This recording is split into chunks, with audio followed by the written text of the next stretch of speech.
Baik, Assalamualaikum warahmatullahi wabarakatuh. Dalam kesempatan ini saya mau memberikan feedback dari presentasi teman-teman semuanya, baik dari kelas ekonomi maupun kelas akuntansi. Baik, yang pertama dari kelas pendidikan ekonomi C ya. Di menit 9:02 ya, itu ada penjelasan bahwa training karyawan itu menjadi biaya implisit, dan penjelasannya ya juga tidak mencerminkan implicit cost. Oke, prinsipnya begini,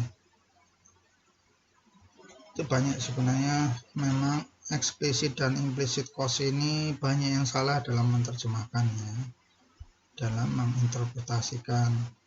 Prinsipnya explicit cost itu adalah biaya yang melalui explicit payment ya, seperti itu. Jadi biaya yang melalui pembayaran secara eksplisit itu. Gampangannya seperti itu. Kalau implisit ya berarti tidak melalui eksplisit, tidak melalui pembayaran secara eksplisit. Ya. Prinsipnya kalau Anda mengadakan pengeluaran atau menggunakan resources, prinsipnya kan bahwa di dalam produksi itu ada resources yang digunakan, ada sumber daya yang digunakan. Sumber daya itu tentunya mempunyai nilai ekonomi.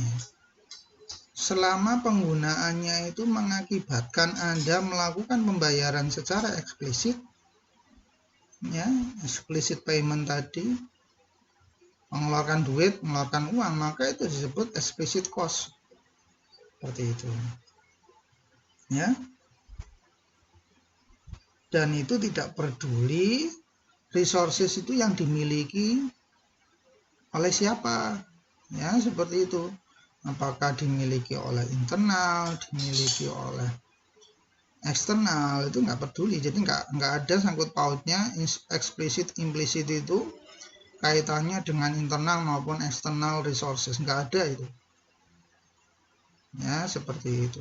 Jadi kalau misalnya Anda katakanlah menggunakan tokonya itu miliknya Bapak Anda, kan itu internal ya, katakanlah seperti itu. Kalau misalnya perusahaan keluarga, dan Anda menggunakan toko itu, dan toko itu Anda menggunakan tidak perlu membayar, nah berarti mestinya itu ada biaya implisit, seperti itu. Bisa dipahami ya. Kenapa? Karena tokonya nggak perlu dibayar sewanya itu. Padahal tokonya jelas mempunyai nilai ekonomi. Ya, kalau disewakan misalnya per bulannya 2 juta, nanti biaya implisitnya 2 juta itu. Ya, prinsipnya seperti itu. Jadi kalau misalnya Anda punya contoh seperti itu, lah tokonya katakanlah nilai kontrak yang wajar itu 2 juta per bulan. Anda membayar kepada orang tua itu cuma 1 juta. Mentang-mentang Anda anaknya dari orang tua Anda, kan seperti itu. Berarti apa? Berarti Anda melakukan pembayaran secara eksplisit 1 juta. Tetapi sebenarnya Anda mempunyai biaya implisit 1 juta. Bisa dipahami ya? Seperti itu. Ya. Itulah yang membedakan antara eksplisit dan implisit. Kenapa kok saya katakan tidak ada sangkut pautnya dengan internal atau eksternal seperti itu? Karena bisa jadi Anda misalnya dipinjami toko oleh teman Anda itu loh. Teman Anda itu kan nggak ada sangkut pautnya dengan Anda itu. Misalnya tokonya itu milik temannya Anda. Sama misalnya sewa yang layak itu 2 juta seperti itu. Ya, secara umumnya 2 juta untuk ukuran toko seperti itu. Ya, seperti itu. Berarti mestinya Anda ada biaya implisit sebesar 2 juta. Nah, kecuali kalau misalnya Anda dikasih tahu sama teman Anda, udah deh, ini bayar saja 500.000 ya. Berarti eksplisitnya 500.000, tetapi implisitnya 1,5 juta seperti itu. Kalau memang nilai ekonomi yang wajar itu 2 juta per bulan. Ya, bisa dipahami ya, sehingga tidak perlu sekarang misalnya Anda punya perdebatan gitu, eksplisit dan implisit itu kayak. Jadi seperti itu maksudnya. Nah, kalau misalnya training karyawan jadi implisit, ya enggak juga gitu loh. Ya trainingnya mengeluarkan biaya enggak? Mengeluarkan biaya secara eksplisit enggak? Kalau mengeluarkan ya berarti terjadi biaya eksplisit itu loh. Ya, seperti itu. Kalau misal Pak itu kan yang isi adalah narasumbernya adalah pegawai sendiri lah. Pegawai itu kan dibayar oleh perusahaan. Ya, seperti itu. Pegawai itu kan dibayar oleh perusahaan seperti itu. Ya, jadi seperti itu dikembalikan, jadi nggak ada bahwa yang namanya eksplisit itu implisit itu kaitannya dengan internal, eksternal aset seperti itu. Atau misalnya ada yang mengatakan terduga atau tidak terduga, nggak ada kaitannya kayak itu. Intinya kalau eksplisit itu berarti terjadi pembiayaan secara eksplisit. Pembayaran secara eksplisit. Tapi kalau implisit berarti tidak terjadi pembayaran secara eksplisit. Hanya saja resources yang digunakan itu tetap mempunyai nilai ekonomi. Semestinya bayar nggak bayar. Lah memang biasanya implicit cost itu adalah pengenaannya pada aset internal. Ya, seperti itu.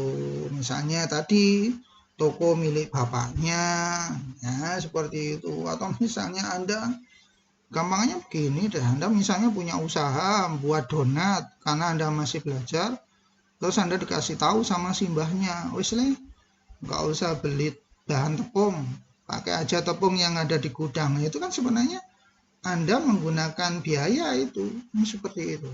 Nah, kalau Anda nggak bayar terhadap mbah Anda, katakanlah satu karung tepung itu harganya 100.000, maka 100.000 tadi implicit cost itu.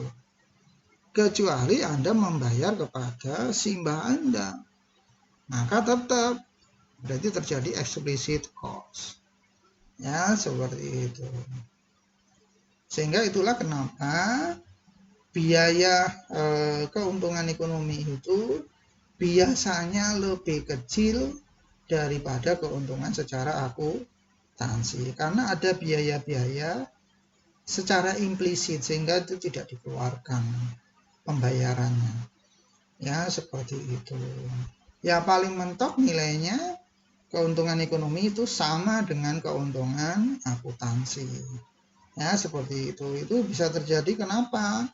Kalau misalnya semua biaya itu eksplisit.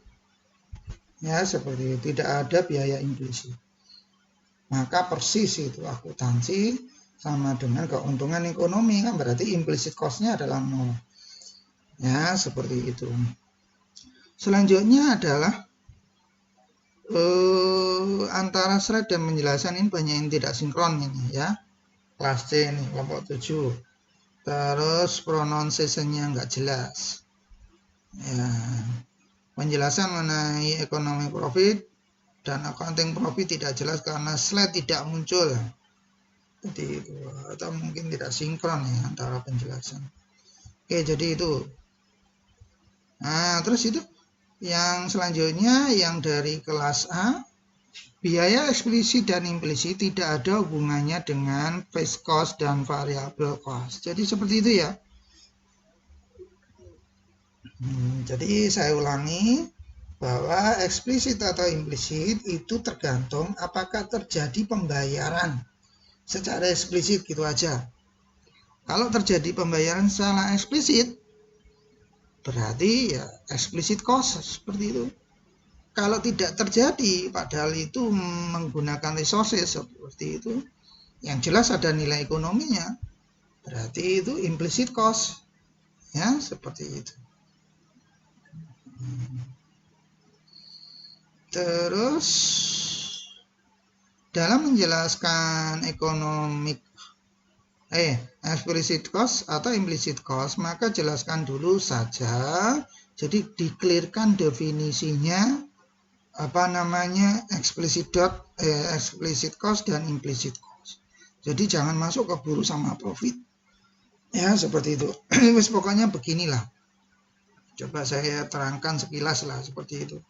Jadi misalnya itu tadi, kayak Anda misalnya usaha donat ya, seperti itu. Usaha donat misalnya. Katakanlah Anda ada revenue ya seperti itu sebesar 1 juta. Ya, pada hari itu misalnya. Ya, seperti itu. Terus ada biaya. Ya, misalnya tepung 200.000. Ya, seperti itu. Tepung, minyak goreng 50.000. Seperti itu. Terus gula 20.000. Ya, seperti itu. Terus apa lagi? Katakanlah biaya-biaya peralatan itu kalau dihitung, ini kan dalam satu hari ya. Pada hari itu katakanlah 10.000 deh. Ya, seperti itu. Nah, berarti itu kan ada explicit cost ya. Ada explicit cost. Nah, explicit cost-nya itu sebesar berapa ini? 250, 200 misalnya ini loh ya. 250, 280.000. Ini ada explicit cost ya, seperti itu. Berarti itu ada keuntungan accounting cost. Ya, berarti revenue dikurangi explicit cost. Ya, seperti itu. Sebesar berapa? Sebesar berarti 1 juta dikurangi 280. Ya, seperti itu. Berarti keuntungannya Anda menjual donat pada saat itu, hari itu adalah 720.000. Nah, seperti itu. Itu adalah accounting cost, ya, seperti itu. Tapi Anda jangan keburu senang gitu loh ya. Keburu senang, jangan keburu senang. Ternyata Anda dalam menjual donat itu, misalnya ayah bekerja, ibu juga ikut bekerja membuat donat, 2 anaknya bekerja. Nah, mestinya ini dihitung sebagai biaya ini. Ya, seperti itu. Kalau misalnya ayahnya katakanlah sehari 100.000. Ya, seperti itu. Ibunya sehari diopai 100.000. Nah, seperti itu. Anaknya satu anak itu 50.000. Berarti 2 anak berarti 100.000. Berarti ada biaya implisit. Implicit cost sebesar berapa? 300.000. Berarti explicit economic profitnya, oh ini bukan accounting cost ya, accounting profitnya, terus ini adalah economic profitnya ya, berarti Anda harus dihitung itu ya, seperti itu, harus dihitung itu 1 juta explicit cost 280. Nah, seperti itu. Nah, terus dikurangi lagi, ini negatif, dikurangi implicit cost itu harus dihitung itu 300.000. Nah, seperti itu, negatif juga, sehingga profitnya adalah sebesar berapa? Sebesar 420.000. Nah, seperti itu. Jadi beda ya antara accounting profit dengan dengan economic profit ya. Seperti itu. Accounting tadi ya, itu adalah besarnya 720 seperti itu, tapi ternyata ekonomi profitnya tidak sebesar itu. Wong yang bekerja itu juga banyak ya, ayahmu bekerja atau Anda misalnya sebagai ayah bekerja, terus istri Anda sebagai ibu bekerja, terus kalau Anda punya 2 anak ikut dikerjakan juga, lupa untuk apa ya, bantu membuat donat, setelah donat jadi terus membantu suruh ngantor-ngantor seperti itu. Berarti apa? Itu mestinya harus dibayar itu. Kalau nggak dibayar berarti implicit cost. Lupa? Nah, pertanyaan lanjutannya, lupa bagaimana kalau mereka dibayar? Lah dibayarnya itu harus lihat kelayakannya. Ya, seperti itu. Kalau misalnya Anda dibayar separohnya, misalnya ayahnya Anda dibayar 50.000, ibu dibayar 50.000 untuk pegangan seperti itu, anak dibayar masing-masing 25.000. Nah, berarti berapa? Berarti 50 kali 2 100 tambah 25 kali 2 150. Ya, seperti itu. Berarti apa? Terjadi explicit cost itu adalah 150.000 untuk membayar itu. Ya, 150.000 untuk membayar kedua orang tua dan 2 anak. Berarti tetapi explicit cost-nya itu kan layaknya mestinya dibayar 300 itu 4 orang tadi. Tapi Anda dibayarnya cuma 150.000, berarti ada implicit cost berapa? 150.000. Nah, kalau misalnya ini dihitung, ini accounting profit-nya berubah ini. Ya. Berarti 720.000 dikurangi kan itu ya. Dikurangi 150 itu yang dibayarkan. Itu kan contohnya tadi dibayarkan ya. Seperti itu. Berarti accounting profit-nya berubah menjadi ini 720 dikurangi ini berarti berapa? 70 ya. Ya, terus ini 6. Nah, hanya Anda berkurang itu profitnya. Berarti menjadi 570.000 ya, seperti itu. Kalau ekonomi profitnya ya tetap.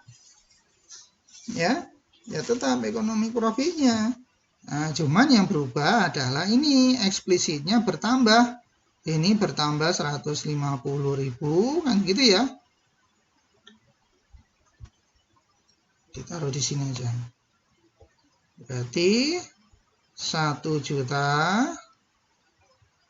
ya, terus ditambah itu tadi biaya-biaya tepung dan lain-lain itu 280. Nah, terus explicit cost-nya dari biaya 150.000 ya, seperti itu. Terus implicit cost-nya karena dia dibayar separuh lah dari nilai ekonomi yang sesungguhnya 150. Ya, sehingga sama ekonomi profitnya adalah 420.000 ya, seperti itu. Jadi ekonomi profitnya adalah 420.000. Jadi sama ya ekonomi profitnya, hanya yang membedakan di situ komponen dari explicit cost. Komponen explicit cost bertambah. Tadinya cuma 280 ditambah 150 ya, seperti itu. Ditambah 150 karena itu betul-betul dibayarkan. Nah, misalnya kalau sudah dihitung semua, ini nak untuk kamu karena sudah bantu, maka masing-masing anaknya dikasih 25.000 ya, seperti itu. Jadi bisa memahami ya apa bedanya explicit cost dan implicit cost ya, seperti itu. Dan termasuk tentunya accounting profit dengan economic profit ya, seperti itu. Tapi kalau misalnya semua implisit itu menjadi semua implisit itu menjadi eksplisit seperti itu, maka antara accounting profit dan economic profit akan sama ya, seperti itu. Dicontohkan saja ini misalnya dibayar penuh itu ya, dibayar penuh. Bayar penuh kan berarti ditambah dikurangi 150.000 lagi. Ya, berarti hasilnya berapa? hasilnya 420.000 ya, sama toh. Jadi accounting profit itu akan sama dengan economic profit ya, seperti itu. Kalau semua implisit itu dirubah semua menjadi semua ya betul ya, semua implisit itu dirubah menjadi eksplisit, artinya semua resources yang ada itu dibayar semua, seperti itu. Jadi profesional lah, seperti ayah udah misalnya layaknya dibayar 100 hari per orang, itu udah dibayar 100 hari 100.000. Ibu juga kayak gitu 100.000. Terus anak-anaknya juga kayak gitu, para anak dibayar 50.000 misalnya, seperti itu. Jadi seperti itu ya, membedakan antara accounting profit dan economic profit. Dan tentunya accounting profit itu tidak mungkin lebih besar daripada economic profit. Kok lebih besar? Tidak mungkin lebih kecil, sorry. Atau kalau dibalik, economic profit tidak mungkin lebih besar daripada accounting profit. Ya, seperti itu. Ya, mentok-mentoknya sama. Economic profit akan sama dengan accounting profit, tetapi accounting profit tidak mungkin lebih besar. Ini. Jadi prinsipnya economic profit itu lebih kecil dari accounting profit. Ya, seperti itu. Atau paling mentok, economic profit itu sama dengan accounting profit. Ya, seperti itu. Ini terjadi kalau semua biaya itu explicit cost. Ya, jadi nggak ada implisit-implisitnya. Katakanlah pinjam toko pada simbahnya ya tetap dibayar wajar. Ya, seperti itu. 2 juta ya 2 juta layaknya. Malah dibayar 2 juta, maka ya tidak ada implisit itu, walaupun menggunakan toko milik simbahnya, ya seperti itu. Jadi seperti itu ya, bedanya antara implisit dan eksplisit ya, seperti itu. Oke. Nah, ini juga harus diperhatikan. Irfan yang tadinya bekerja di perusahaan menjadi manajer, terus bekerja sendiri. Nah, seperti itu. Maka harus dilihat bekerja di tempatnya sendiri itu dibayar enggak. Kalau dibayar berarti tetap eksplisit. Nah, terus pertanyaannya implisitnya bagaimana? Tergantung juga. Ya, ini saya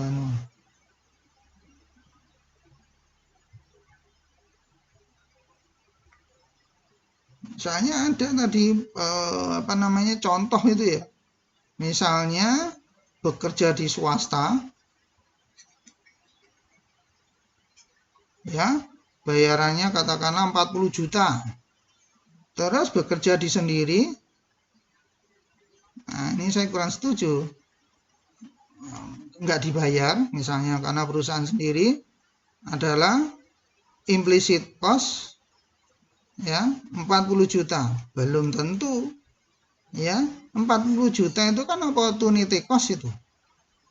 Dan opportunity cost itu ya mestinya harus, kalau bekerja sendiri itu harus disesuaikan. Apakah betul bahwa ketika bekerja sendiri itu kinerjanya sama dengan bekerja di swasta? Ya, karena ada di dalam contoh itu ada, coba di mana saya lupa ya. Itu bekerja sendiri itu karena merasa misalnya bekerja sendiri lebih mudah mengatur waktu misalnya. Terus tidak terlalu ditarget. Nah, kalau seperti itu kan berarti kinerjanya ya jangan disamakan kinerjanya itu. Jangan disamakan dengan 40 juta. Ingat 40 juta itu bekerja di swasta itu. Ya otomatis mengikuti ritmenya swasta. Kalau bekerja di sendiri sama nggak kinerjanya? Kalau kinerjanya hanya sekedar 20 juta, berarti implicit cost-nya ya 20 juta. Ya. Kalau misalnya dia dibayar kinerjanya 20 juta, dia dibayar 10 juta, berarti ada 10 juta explicit cost dan ada 10 juta implicit cost. Ya, seperti itu. Karena ada di dalam contoh itu bahwa kalau bekerja sendiri bisa mengatur waktu agar lebih baik, jadi tidak mengikuti. Berarti kan opportunity cost-nya nggak sama itu. Ya, maksudnya kinerjanya tidak sama dengan opportunity cost-nya. Ya, seperti itu. Sehingga jangan dihargai sama-sama 40 juta. Kalau bekerja di perusahaan sendiri kan bisa jadi waktu berleha-leha kan lebih banyak. Ya, seperti itu. Kalau ritme kerjanya sama, seperti itu, sama persis dengan di swasta tadi, ya oke lah, berarti implicit cost-nya dihitung berarti 40 juta. Tapi kalau misalnya kerjanya itu tidak sama, lebih santai, ya, lebih berleha-leha, ya, dikit-dikit misalnya pulang tidur di rumah, seperti itu kan berarti kinerjanya nggak sama dengan bekerja di swasta. Berarti nggak harus dihargai 40 juta implicit cost-nya itu kalau tidak dibayar. Nah, seperti itu. Nah, terus pertanyaannya, Pak, bagaimana kalau bekerja sendiri tetapi dibayar lebih? Ya enggak apa-apa. Misalnya bekerja di tempatnya sendiri sebagai manajer misalnya. Nah, terus mentang-mentang anaknya terus dihargai 50 juta.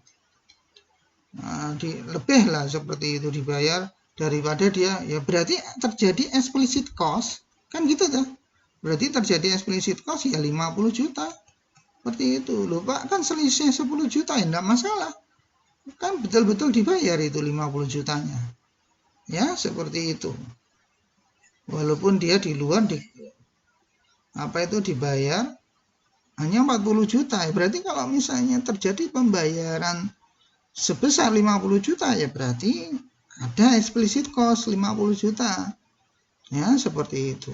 Jadi gitu aja, bukan berarti ada explicit cost 50 juta terus implisitnya jadi negatif, tidak ya, seperti itu. Oke, jadi harap diperhatikan kinerjanya juga. Yang misalnya tadi bekerja di swasta 40 juta misalnya, itu kan opportunity cost itu. Ya, bekerja di sendiri kan belum tentu kinerjanya sebesar 40 juta. Ya, seperti itu. Yaitu tadi alasannya bisa jadi dia leha-leha, mentang-mentang perusahaannya sendiri, ya udah deh, kita tidur aja, misalnya siang tidur, nanti sore balik lagi ke kantor misalnya. Ya, kan berarti sudah beda kinerjanya dibandingkan ketika dia bekerja di swasta atau bekerja di perusahaan orang lain. Ya, seperti itu. Oke, jadi gitu ya penjelasannya. Terus lah ini, long run average cost itu tidak selalu berupa minimal dari short run average cost. Ya, seperti itu. Jadi jangan menganggap long run itu adalah persinggungan dari minimal-minimal. Enggak, itu tidak harus menyinggung di minimal. Kalau menyinggung nanti salah itu gambarnya. Ya, kembali lagi saya gambarkan ini. Nah, misalnya ini long run-nya seperti ini. Maka nggak harus minimal sehingga Anda seringkali gambarnya seperti ini kan. Salah ini gambarnya ini. Mana ada short-run-nya kayak gini. Sehingga menyinggung minimal. Nggak ada, nggak harus kayak gitu. Ya, nggak bisa kayak gitu, ini salah ini gambarnya ini. Mana ada gambar apa short-run-nya kayak gini. Lah, nggak boleh nih. Ya, tidak harus menyinggungnya itu di minimalnya. Ya, tidak harus di minimalnya di sini. Tidak harus. Ya, seperti itu. Ya. Sehingga kalau menggambar itu ya intinya bahwa ya seperti itu.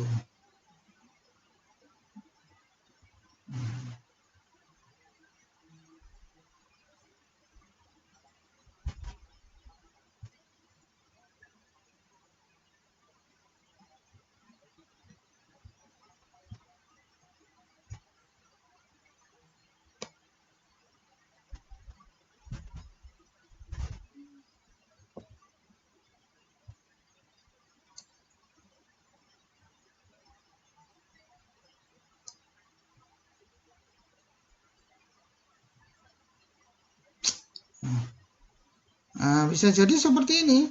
Jadi minimalnya di sini. Nah, jadi bisa jadi minimalnya di sini. Jadi menyinggungnya tidak di minimal, ya, seperti itu.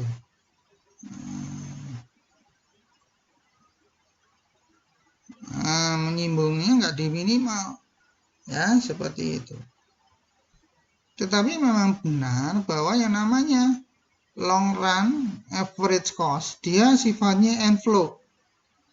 Envelope itu artinya melingkupi dari berbagai short run. Ini kan yang kecil-kecil ini short run ini. Short run average cost, short run average cost, short run average cost.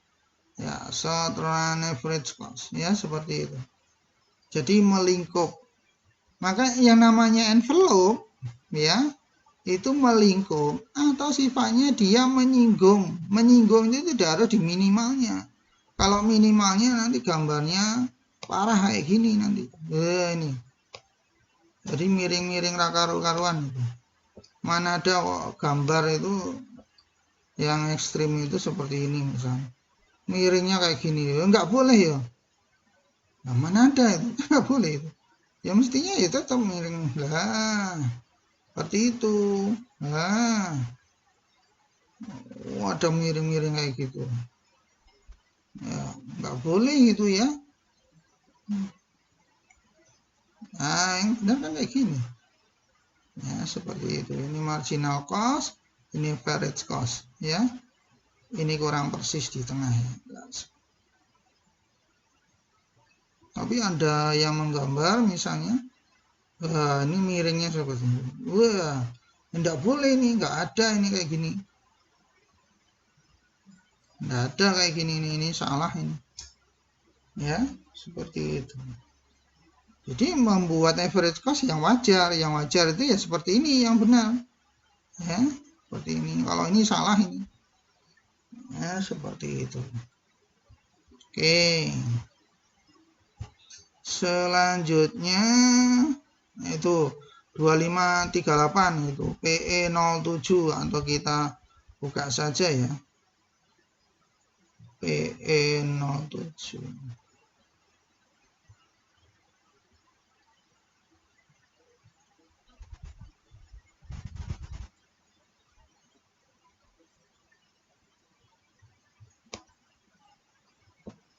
Coba ini yang kelas apa ini?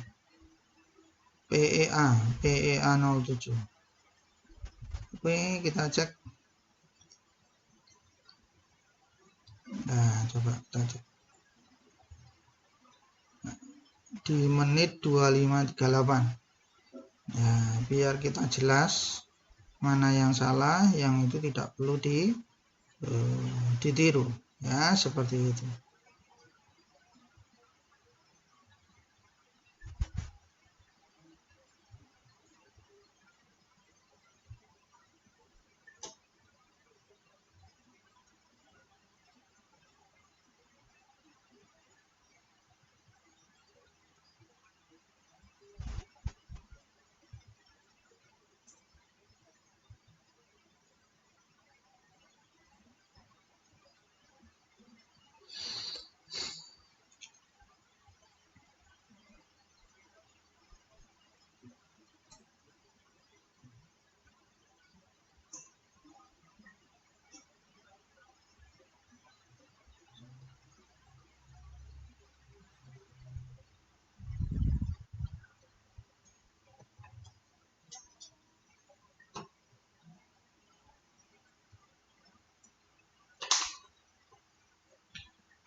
Nah, ini ya, ini gambarnya kacau ini.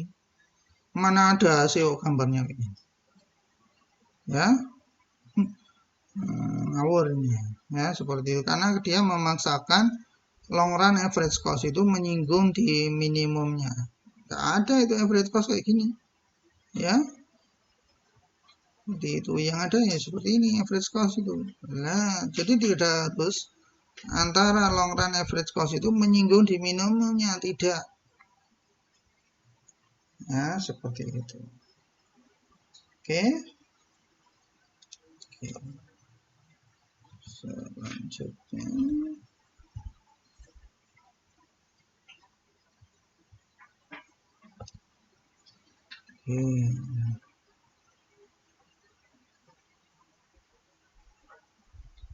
nah, terus kita masuk ke akuntansi AKA 07. Nah, 430 kejadiannya tersirat. Nggak ada kejadian tersirat atau tidak tersirat, itu bingung. Mungkin yang betul adalah pembayarannya tersirat. Pembayarannya itu jelas. Ya, explicit payment, ya seperti itu.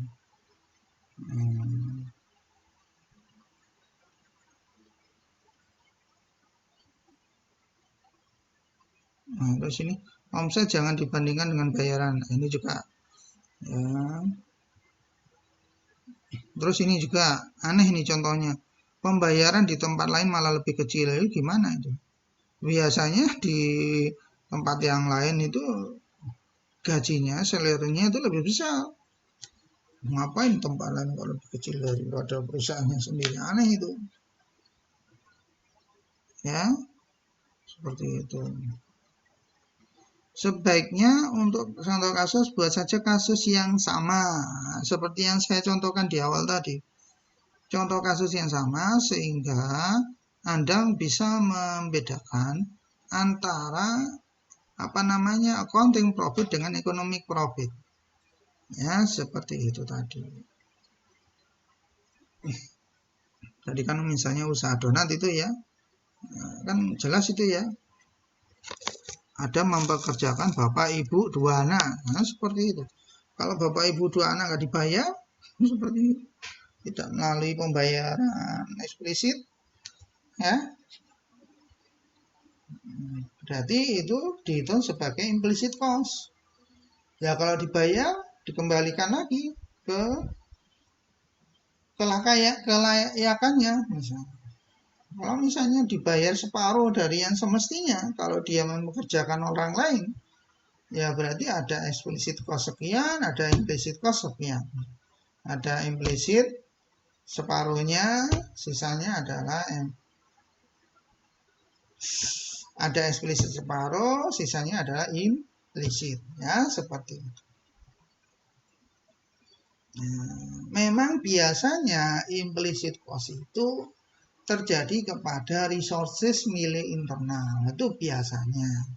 Contohnya anaknya sendiri, gedungnya milik sendiri. Gedungnya milik sendiri, mentang-mentang nggak bayar, itu dianggap tidak biaya kan seperti itu. Padahal logikanya kalau itu misalnya disewa orang lain, maka dia mempunyai nilai ekonomi. Ya, seperti itu.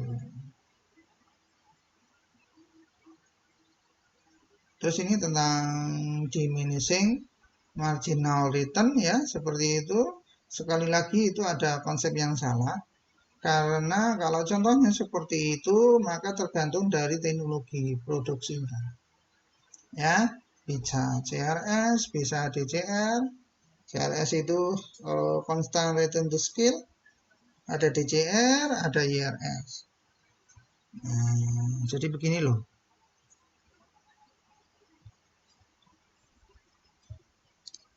Prinsipnya dalam Cobb-Douglas itu, ya, Q itu kan fungsi dari capital dan labor.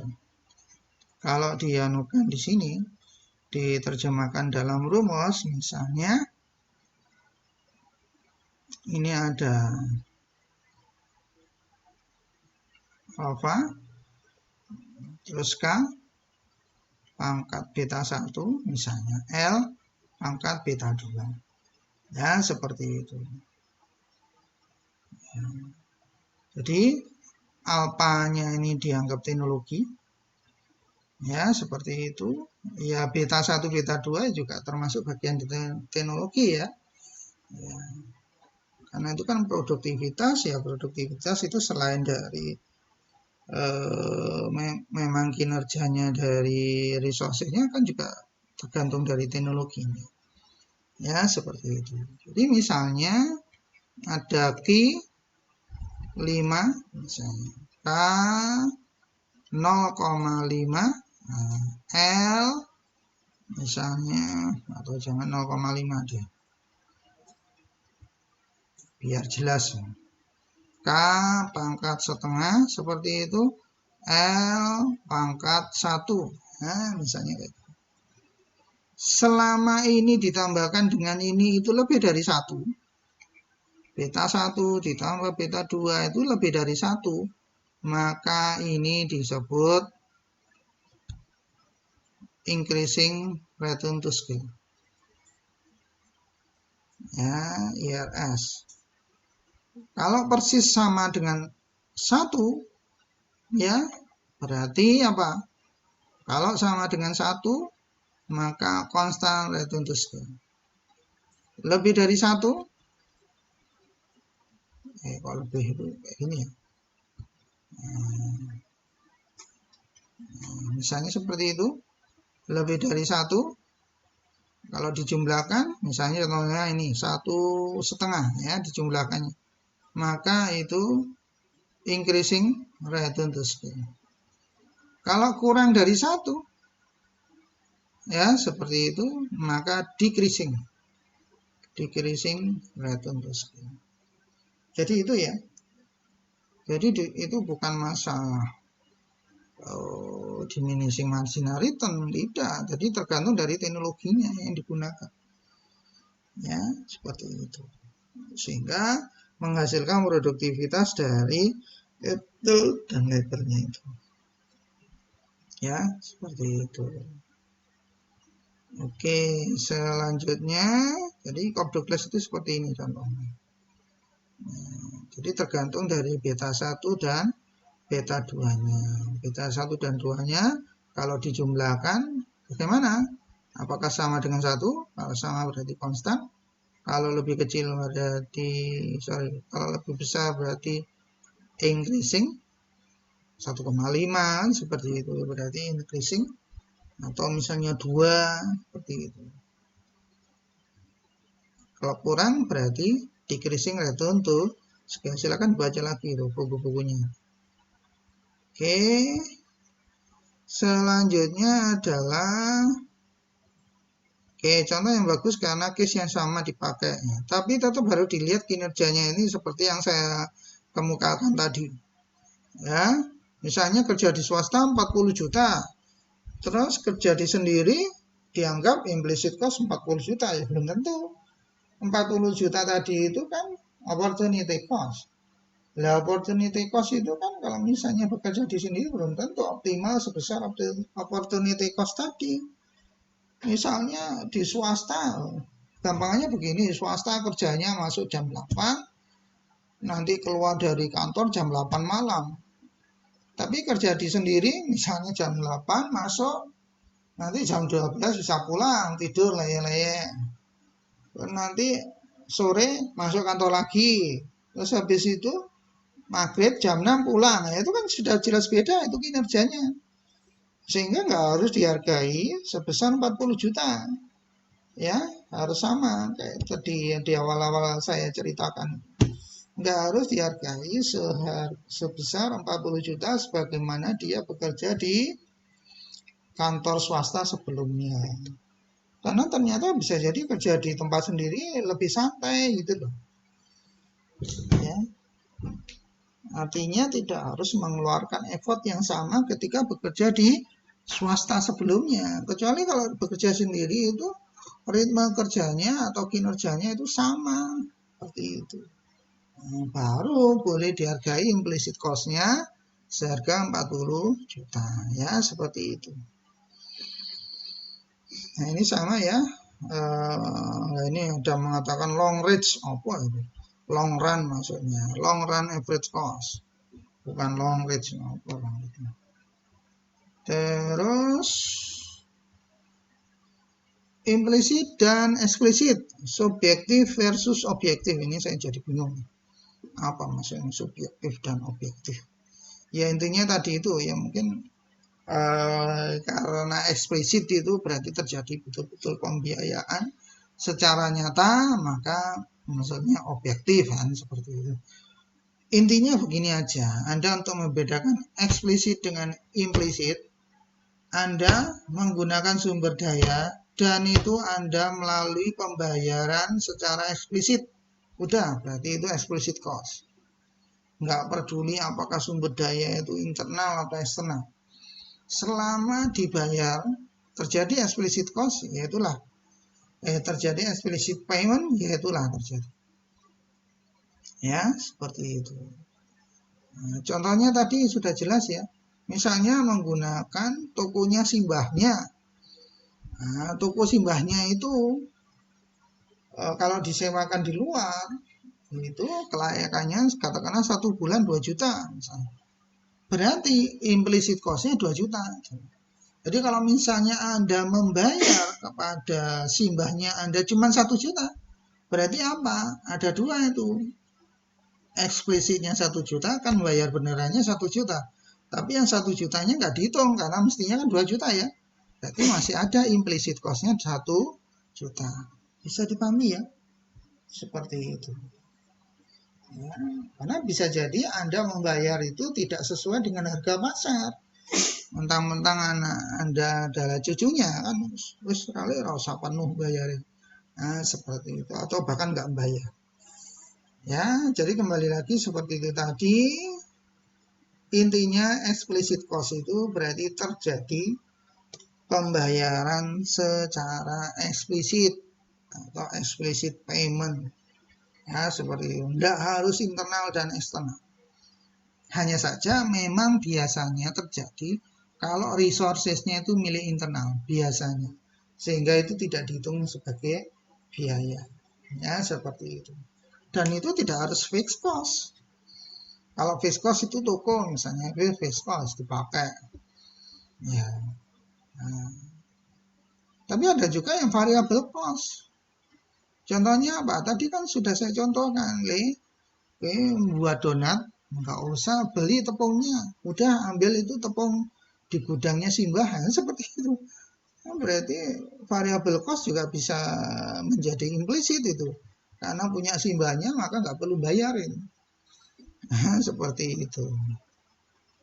Ya. Nah, terus ini referensinya mana? Ini nggak ada.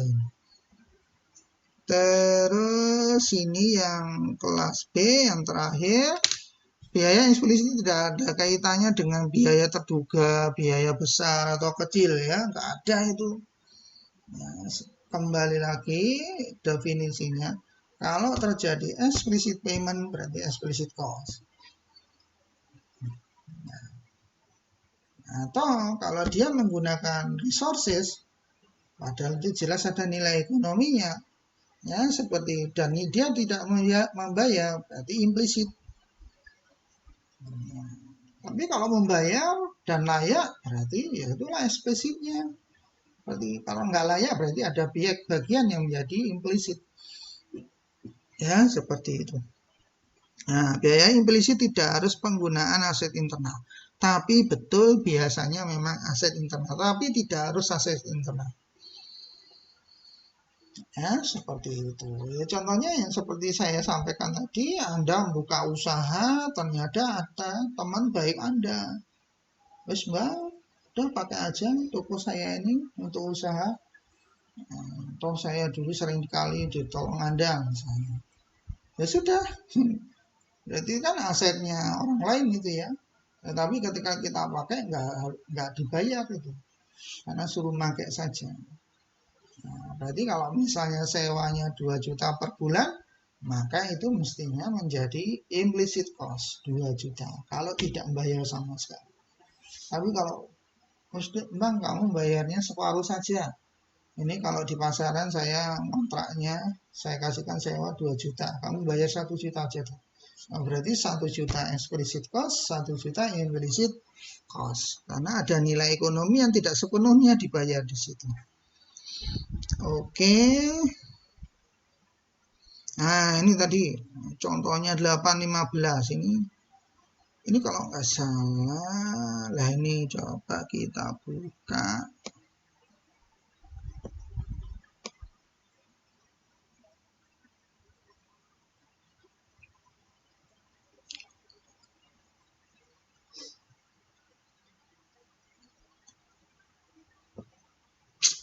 Makanya kalau membuat nama itu untuk yang sudah ada namanya. Ini loh, kalau nggak ada namanya, nggak ngikuti apa namanya, nggak ngikuti yang diatur, yang di format itu kayak gini. Kalau ngikuti yang di format kan jadi enak ini kelihatannya. Nah, jadi kita carinya itu mudah. Ya, harap diperhatikan.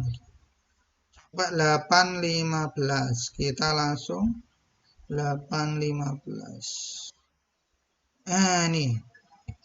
Nah, Pak Yusuf memiliki usaha ternak lele. Dalam sebulan Pak Yusuf mendapatkan keuntungan 40 juta.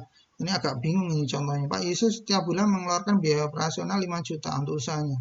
Pada bulan ini Pak Yusuf ditawari untuk menjual sebidang tanah yang digunakan untuk membuat kolam dihargai 30. Maksudnya tanahnya ditawar. Ya, ditawari untuk menjual ini. Ya, tanahnya ditawar gitu aja. Untuk membuat kolam itu, untuk membuat yang digunakan untuk membuat kolam ini. Mestinya tanah yang ada kolamnya tersebut ditawar untuk dijual seperti itu. Nah, seharga 30 juta. Hitung laba ekonomi dan laba akuntansi Pak Yusuf. Nah, ini. Nah, ini 30 juta itu tidak boleh dihitung biaya implisit. Ya, 30 juta itu kan nilai aset itu. Itu bukan biaya loh ya, nilai aset itu. Ya kalau nilai biaya itu mestinya dihitung berapa tanah yang ada kolamnya itu kalau disewa orang lain. Ya, atau kalau misalnya Pak Yusuf menyewa dengan lahannya sama kepada orang lain itu berapa? Kan nggak harus 30 juta. 30 juta itu kan harga tanahnya itu. Tapi per bulan kan nggak 30 juta itu. Hati-hati ya memberi contoh itu. Nah, mestinya kalau misalnya per bulan katakanlah sewanya 500.000 atau 1 juta berarti dihitung betul biaya implisitnya 1 juta. Karena punyanya miliknya sendiri, karena miliknya sendiri maka tidak harus membayar, kan berarti terjadi implicit cost. Ya, karena tidak mengeluarkan biaya secara eksplisit. Tetapi tetap ada implicit cost gitu loh, karena ada resources yang digunakan dari dirinya sendiri. Nah, jadi tidak dihitung 30 juta. 30 juta kan harga tanahnya. Tapi kalau harga sewanya per bulan apa 30 juta?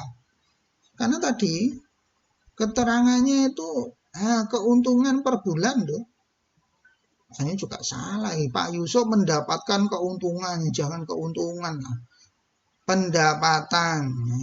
Jadi kacau ini contohnya. Mestinya pendapatan sebesar 40 juta, biaya sebesar 5 juta.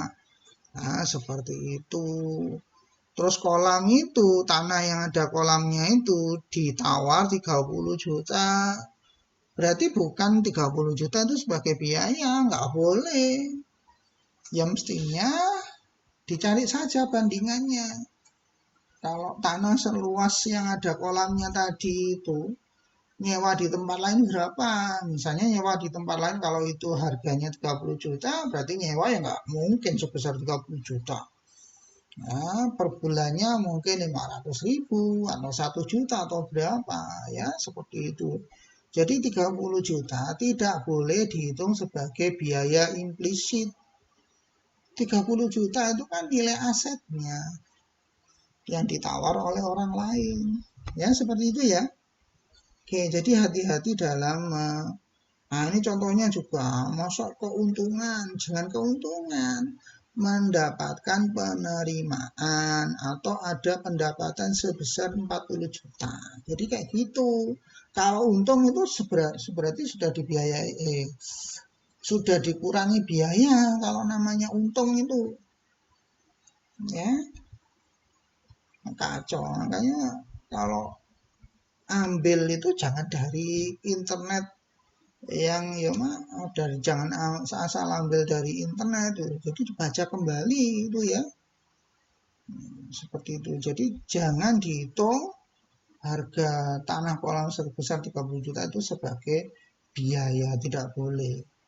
Mestinya biayanya sebesar berapa? Ya, tadi sebesar kalau misalnya Pak Yusuf itu menyewa di tempat lain dengan kondisi yang sama, lebarnya juga seperti itu berapa? Misalnya per bulannya 500.000 atau 1 juta, itu make sense. Bukan 30 juta, ya. Selanjutnya Anda buat contoh itu jangan dari misalnya Anda belajar 1 jam, 2 jam, beda itu ya. 1 jam, 2 jam, 3 jam itu kan kinerja otaknya Anda itu kan berbeda.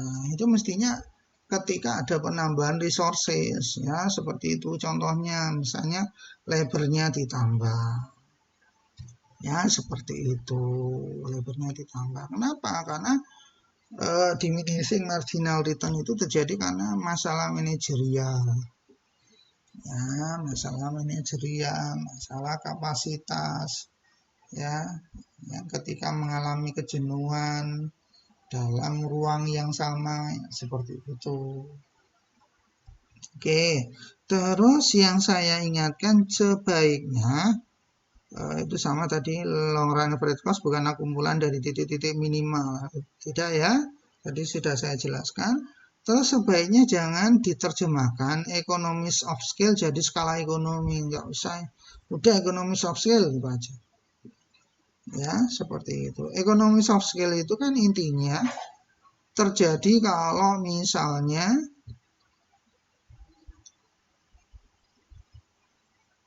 ya, economies of scale itu kan misalnya terjadi penambahan kapasitas produksi tetapi biayanya turun. Ya, ini long run average cost itu biayanya turun. Ya, seperti itu. Biayanya turun. Kalau naik, ini namanya economies of scale.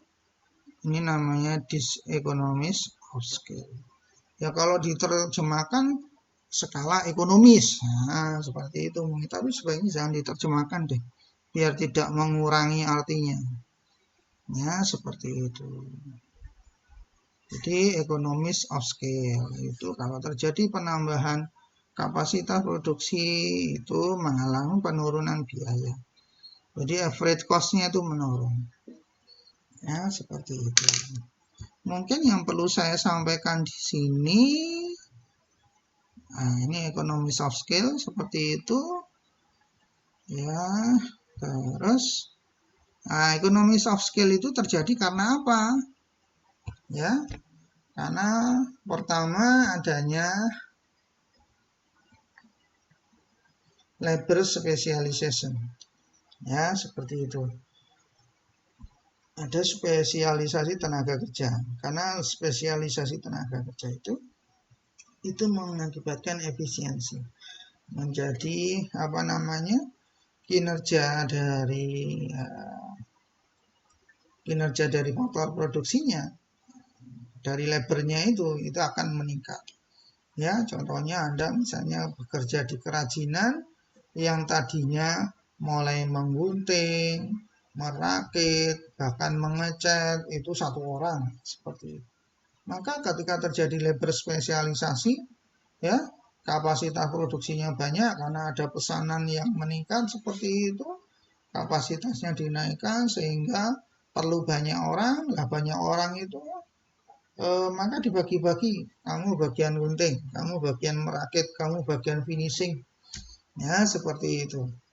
Ya sudah, itu akan lebih cepat hasilnya daripada 1 orang mengerjakan dari A sampai Z dibandingkan dengan 1 orang spesialisasinya, 1 orang lagi spesialisasinya B, dan seterusnya itu. Artinya ada spesialisasi itu.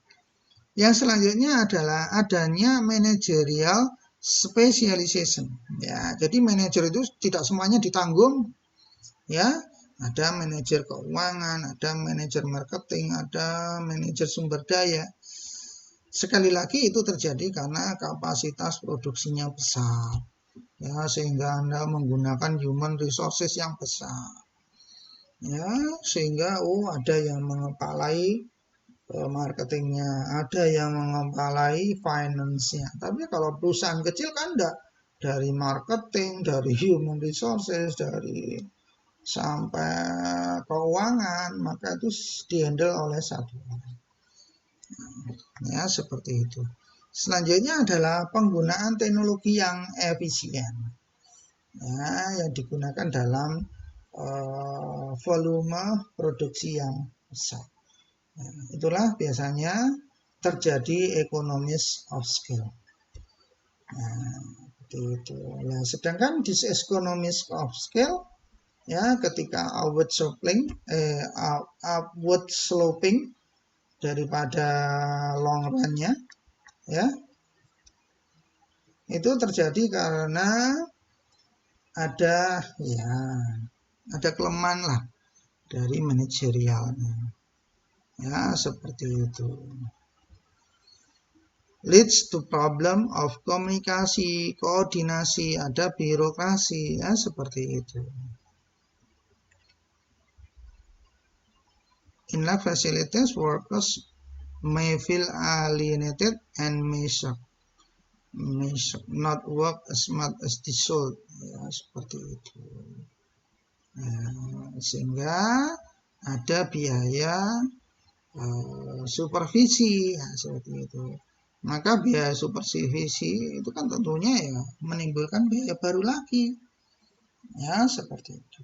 Kalau pekerjaannya banyak, otomatis kan membutuhkan supervisor. Ada supervisor di bagian penjualan, ada supervisor di bagian produksi, dan seterusnya, ya, seperti itu. Sehingga terjadi diseconomies of scale. Biaya rata-ratanya bisa jadi meningkat, tapi bisa jadi di situ juga menguntungkan. Itu tidak harus ketika biaya yang meningkat, kan itu tergantung juga dari revenue-nya, ya, seperti itu. Oke, jadi itu yang perlu saya sampaikan. Terus ini terus paling tidak di dalam long run average cost, ya, atau planning curve itu ada beberapa poin yang perlu kita maknai. Yang pertama adalah semua faktor itu menjadi variabel faktor, ya, jadi tidak ada faktor yang sifatnya fix. Anda gudangnya Anda bisa berubah-ubah, atau Anda bisa nyewa gudang sesuai dengan keinginannya Anda, ya, seperti itu. Sehingga tidak fix Anda menggunakan satu gudang, ya, seperti itu. Kalau misalnya Anda membuka fotokopi, ya Anda punya keleluasaan misalnya menyewa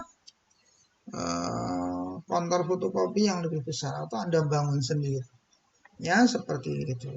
Atau paling tidak di dalam planningnya Anda bisa merubah-rubah volume dari tokonya itu.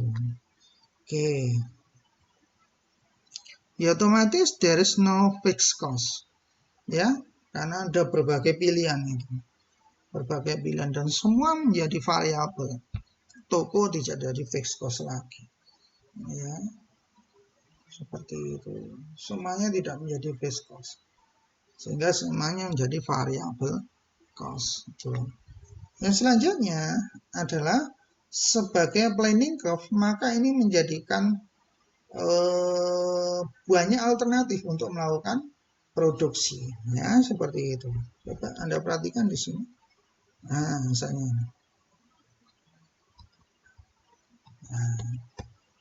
karena itu kan berasal dari short-run seperti itu kan, berarti Anda punya banyak pilihan itu. Ini kebetulan gambarnya ada 5, tapi kan dalam kenyataan asalkan Anda punya data yang lengkap, maka bisa jadi banyak alternatif gitu, ya. Kalau menyewa toko 1.000 maka kapasitasnya sekian, 2.000 kapasitasnya sekian, 10.000 kapasitasnya sekian, biayanya jadi sekian, ya, seperti itu. Sehingga punya banyak alternatif, dan ini menjadikan referensi Anda untuk membuat keputusan mana yang terbaik. Yang tentunya terbaik itu berdasarkan misalnya anggaran yang Anda miliki. Oh, saya mampunya 3.000 meter persegi misalnya. Oh, saya misalnya lebih baik di short run average cost yang keempat ini. Jadi kan seperti itu. Dan tergantung juga dari misalnya faktor eksternal. Ya, demand-nya bagaimana, ya seperti itu. Ya kalau demand-nya kecil, ngapain Anda menggunakan skala produksi yang besar? Ya, maka cukup yang SRATC2 ya, seperti itu. Nanti kalau Anda menggunakan SRATC5, padahal demand-nya kecil, maka ya sudah, Anda nggak ada apa-apanya nanti. Maka hanya cost-nya yang besar. Jadi itu ya, paling tidak di dalam long run average cost itu semua faktor menjadi variabel faktor dan konsekuensinya tentunya tidak ada fixed cost. Ya, seperti itu. Karena semuanya berubah. Selanjutnya adalah itu tadi, bahwa memberikan sebanyak mungkin alternatif untuk memproduksi. Oh, sehingga dalam keputusan produksi, oh saya sebaiknya berproduksi di short run average cost yang kelima. Ya, dari alternatif yang ada. Seperti itu. Selanjutnya yang ingin saya sampaikan, contohnya ini di sini, positif economic profit itu yang nggak ada di di Anda. Ketika perusahaannya Anda, jadi begini prinsipnya. Perusahaan itu kalau dia katakanlah semua revenue-nya itu mampu menutup cost persis sama, itu namanya normal profit. Jadi zeronya nol, profitnya nol, maka itu namanya normal profit. Ya, atau BEP lah, seperti itu. Oke, kalau misalnya lebih dari itu namanya positive economic profit. Ya, positive economic profit. Ya, seperti itu.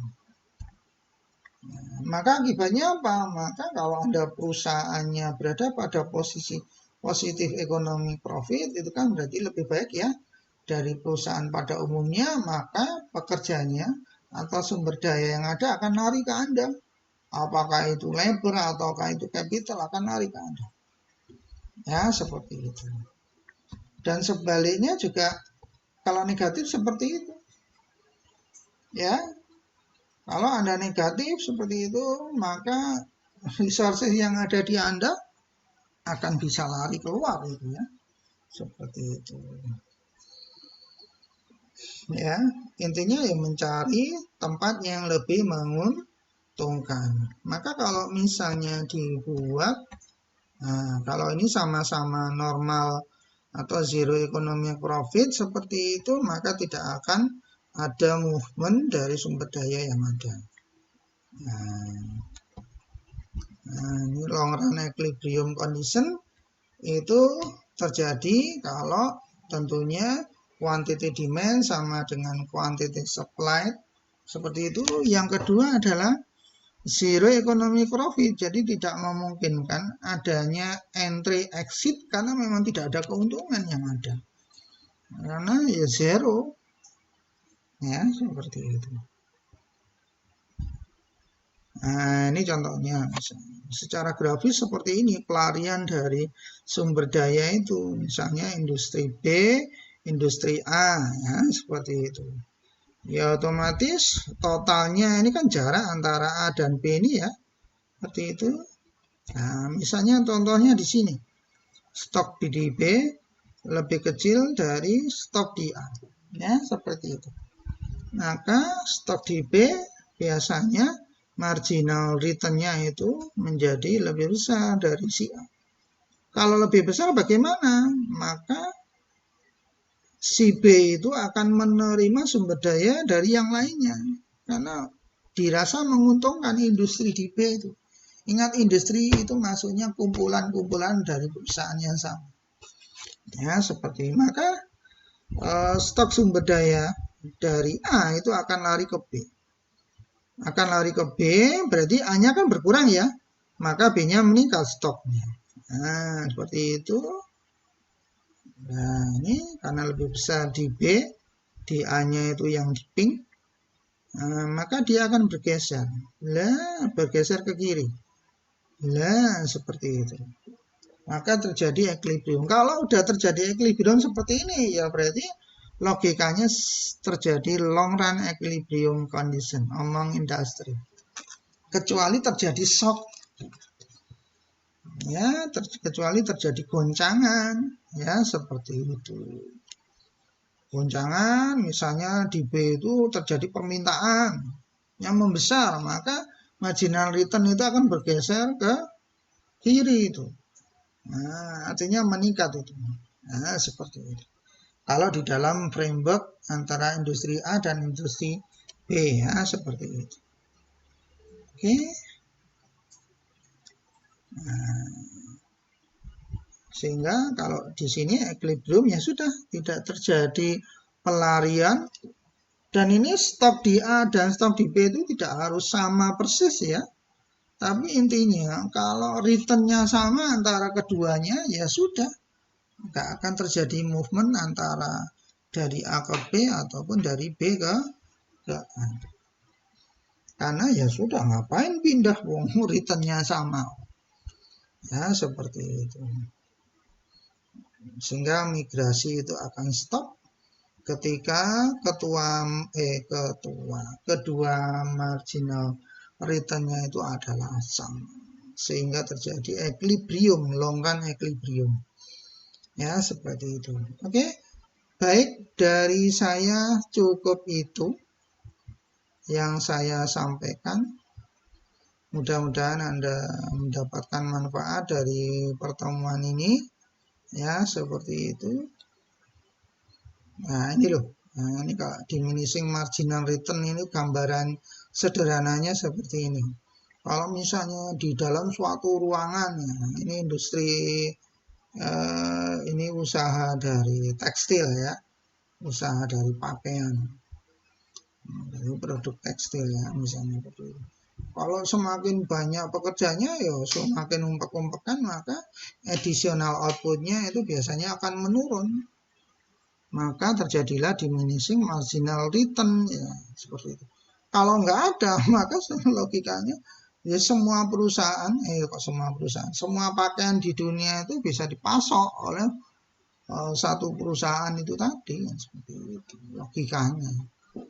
Karena tidak ada diminishing marginal return, makanya nggak mungkin dipasok oleh suatu perusahaan saja, ya seperti itu. Karena terjadi diminishing marginal return. Kalau perusahaannya itu tidak dirubah-rubah, misalnya satu ruangan menjadi sudah full labornya, sehingga terjadi umpek-umpekan, ya sudah, jadi pengap, tidak produktif lagi, satu sama lain bergurau, ya seperti itu. Koordinasi itu tadi, koordinasi, komunikasi, birokrasi, dan lain-lain, sehingga ya sudah, maka terjadi diminishing marginal return. Oke, baik, dari saya cukup itu. Mudah-mudahan Anda mendapatkan manfaat dari feedback yang saya berikan di dalam ada cost and supply. Baik, dari saya cukup itu. Assalamualaikum warahmatullahi wabarakatuh. Sampai berjumpa di lain kesempatan.